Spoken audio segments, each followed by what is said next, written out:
I take it that you're also a fan of the Japanese anime Attack on Titan. Did you stop to realize this series is flooded with powerful life quotes that make so much profound sense? In this video, I'm going to be sharing with you what I find to be one of the most compelling monologues, and this happened in Season 3, Part 11, Episode 48. This episode is Bystander. This is a monologue by Keith Sadis, recruits trainer for Eren, Mikasa, Armin, and the fellow cast as we know. He was reflecting on his former encounter with Eren's dad as he was reminiscing past memories. The monologue went just like this. Do we know why people live and die without doing anything? It is because they have no imagination. Their whole lives for nothing. They are not ashamed of a life that produces nothing but shit. They can't ever achieve greatness. No, they don't even understand it.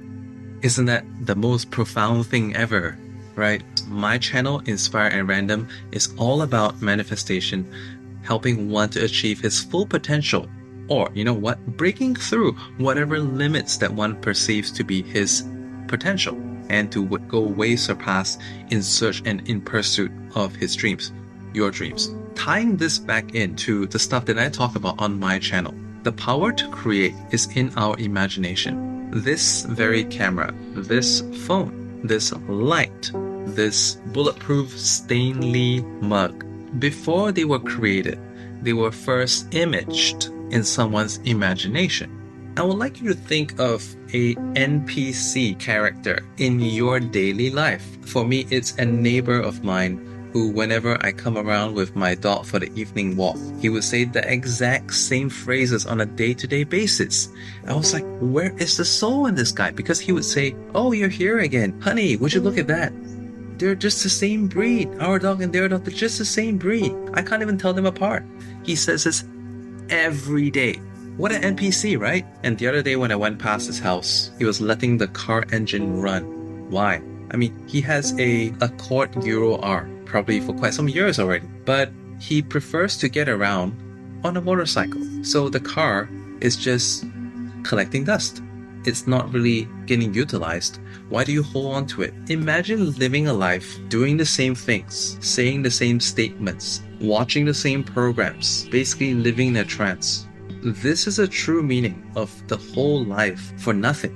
If you're watching this video, I'm pleased to tell you, you know that it isn't right. There is much more to life. That's why you're so compelled by these statements as much as I am. He or she who does not imagine that a better version of himself or herself is possible or exists, or even a better life for the family is even possible, such a person will never achieve greatness. And such a person would have the same end as all the various cameo and insignificant random characters on Attack on Titan, the human livestock, the people who literally get trampled to their death or eaten alive. What separates all these other human livestock that get killed off in the series from the main cast? Think about it. A desire to protect, revenge, a desire for strength, a sense of purpose, believing that a better future exists and is possible, believing that a better life and much more wonders of nature exist beyond the walls. What I love about this series so much is this concept of the walls is so metaphorical with our life. The world may be round, but so many people are walled up in their thinking. And the worst part is that they are so walled up that they would never ever achieve greatness because they don't even understand it. Understand that our life is a simulation. What we encounter, the events, the people, the results, are all a reflection of our inner reality of what is possible or not possible. If you watch my other videos, you know I love to make an example of my mom.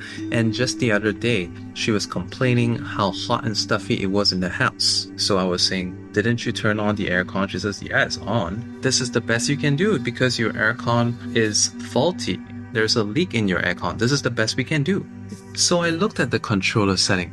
The fan speed was on 1. I usually set it on auto. I have no idea who switched it to fan speed 1. But because my mom had this idea, the aircon technician said, there was a leak that needed to be checked. She developed this conception the aircon is not going to work in the proper way. I said, well, that may be true, but he said he would temporarily stuff it with a lot of coolant. That should tide us for a few months at least. And this was just done last week.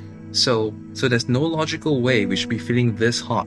This is an example of my mom's perception that the aircon was broken and therefore this was the best we can do. She eliminated all other possibilities that there could be a problem in the setting. As a result, this inner conception became the outer reality. This is just but one example, but in many cases, a lot of the so-called tasks or challenges that we encounter in life are not as hard as what other people say them to be, because they are them and we are we. Also, never forget that in every one of us, God is in us, and God is not a weak God. Before we end this video, close your eyes, accept a few deep breaths, and give gratitude for this abundance of breath for us to breathe in.